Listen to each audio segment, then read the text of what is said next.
नमस्ते, welcome to तिन्नीस kitchen. आज हम बनाने जा रहे हैं आलू टिक्की बर्गर। चलिए देख लेते हैं आलू टिक्की बर्गर बनाने के लिए हमें किन किन चीज़ों की ज़रूरत है।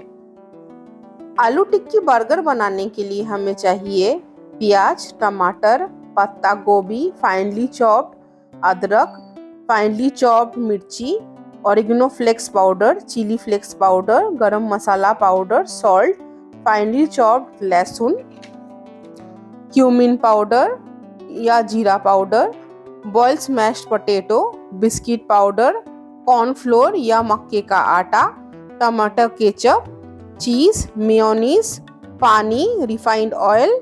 बन सबसे पहले बनाएंगे आलू की टिक्की। स्मैश्ड बॉइल्ड पोटैटो में फाइनली चॉप्ड प्याज, लहसुन, अदरक और मिर्ची, नमक, oregano flakes powder, chilli flakes powder, garam masala powder, जीरा पाउडर डाल के अच्छी तरह मिक्स कर लेंगे। अभी हम इसको टिक्की का शेप दे देंगे।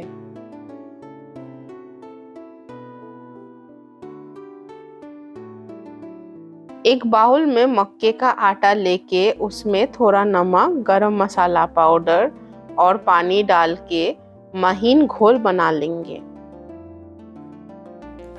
टिक्की को घोल में डुबोकर बिस्किट पाउडर में लपेटकर सूखने के लिए रख देंगे। फ्राइंग पैन में तेल डाल के उसे गरम कर लीजिए और टिक्की को सुनहरा होने तक तलिए। बन को बीच में से काटकर उस पे पत्ता गोभी, प्याज, टमाटो, टिक्की और चीज रख दीजिए।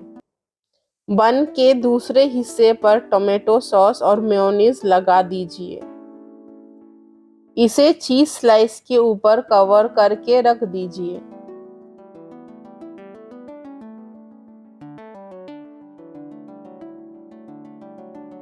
टेस्टी आलू टिक्की बर्गर बनके तैयार है।